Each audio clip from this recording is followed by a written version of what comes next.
Hi, today I'm going to be talking to you about how personality assessment plays a crucial role in recruitment processes and really helps to uncover the hidden derailing behaviours that can have such a negative impact in our organisations and schools.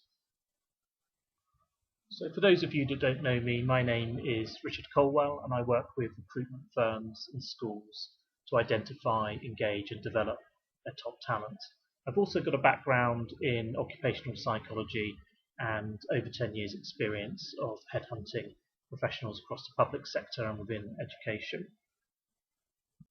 So today's presentation is going to focus on how we can achieve accurate hiring decisions with a particular emphasis on personality. We all know that poor hiring decisions are incredibly costly in terms of time, money and team morale. Candidates, of course, only want to put across their very best side. They want to put everything across in the best possible light. Naturally, they've got a lot at stake, and even the most honest person is going to, leave out some of the warts and all stuff.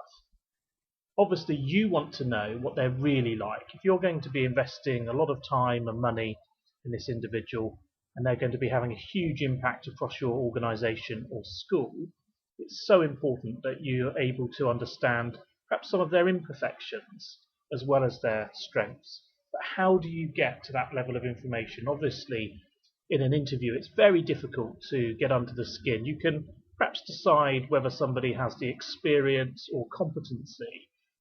Picking out some of the personality issues can be much more difficult.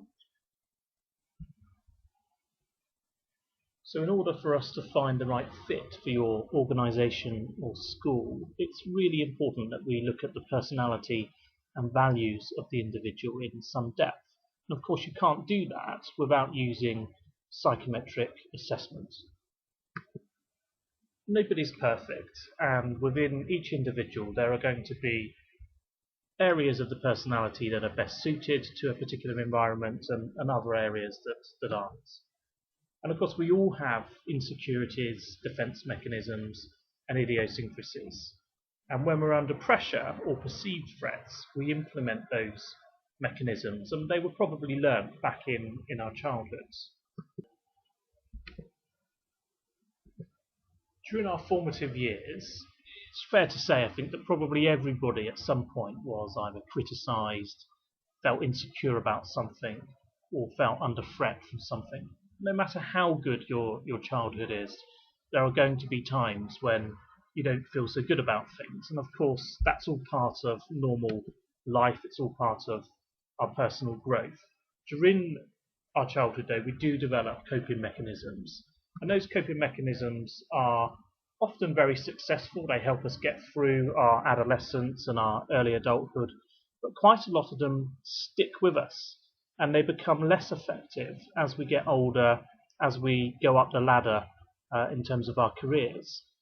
And within our personalities, the imperfections tend to come to the surface when we're under a lot of pressure, a lot of stress, or if we're perhaps becoming very complacent about things.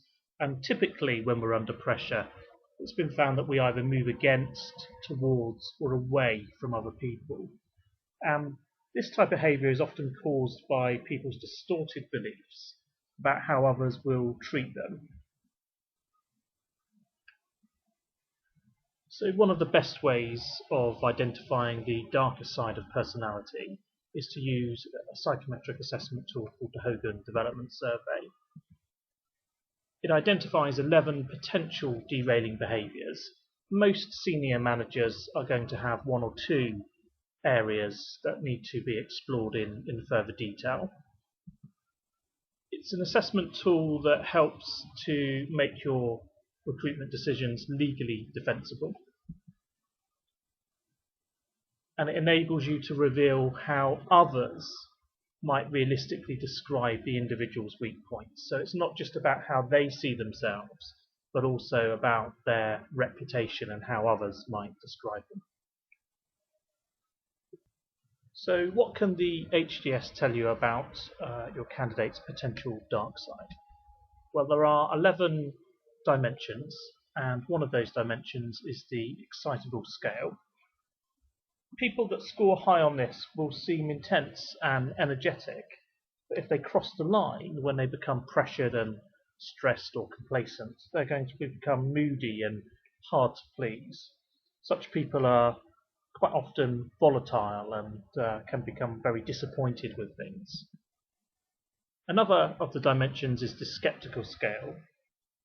This tends to look at people that will seem initially bright and perceptive, but again, when they cross the line, when they're under pressure, they're likely to be seen as cynical and distrustful, and often feeling mistreated. Another of the dimensions is the cautious scale. People will initially be seen as conservative, perhaps a little bit unassertive, and as they step the line, as they become under threat or pressured, they'll seem reluctant to take risks. Next scale on the HDS is the reserved scale. Such people can often be seen as tough and independent, but again, when they cross over the line, other people will describe them as being aloof and detached. Next scale on the HDS is the leisurely scale, and that tends to describe people that are initially be seen as cooperative and cheerful, but when they become threatened or stressed, they're going to be seen as stubborn and resentful. These are people that are going to be aggressive in a kind of passive aggressive way. People that score high on the bold scale tend to be confident and assertive, but when they step over the line, they're seen as being self-promoting and competitive and ultimately arrogant.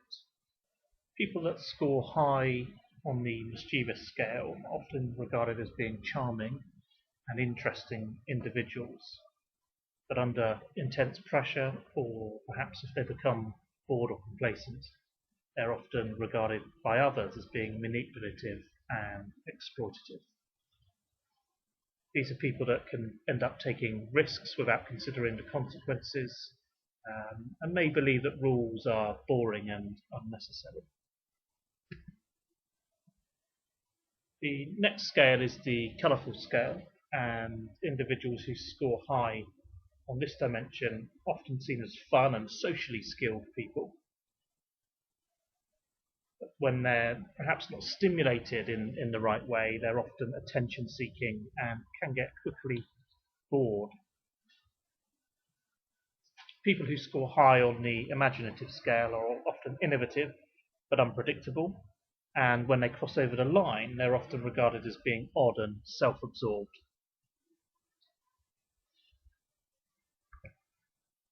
On the diligent scale, people tend to be perfectionistic, so when they're under a lot of pressure, that perfectionism can really slow things down and they can end up micromanaging situations. And finally, we have the dutiful scale. High scorers are often seen as conforming and unassuming, but when they cross the line, they can be overly ingratiating and deferential. People that are overly dutiful are very eager to please and reluctant to take independent action or rock the boat. So hopefully that's given you a good idea of the interesting and beneficial information that you can get from using a psychometric instrument such as the Hogan Development Survey. I think it's important to say that I don't just use the Hogan Development Survey. It's important to get a view of the whole person, and by using two psychometric instruments you can really get a very thorough idea of what an individual is all about, strengths and weaknesses. So in addition to the HDS, I use the WAVE by Saville Consulting, and that helps to identify preferences, tendencies, motives and talents. It looks at 36 dimensions and 108 facets of personality, which really cluster around thought, influence, adaptability and delivery. So I think you can see from using both the instruments, you're able to get a very rich source of data that you just couldn't get from an interview or a one-day assessment process that doesn't use psychometrics. And of course, all of these things that are identified within the psychometric profiles need to be verified through a semi-structured interview with the candidates. So everything has to be explored, verified, and brought to life.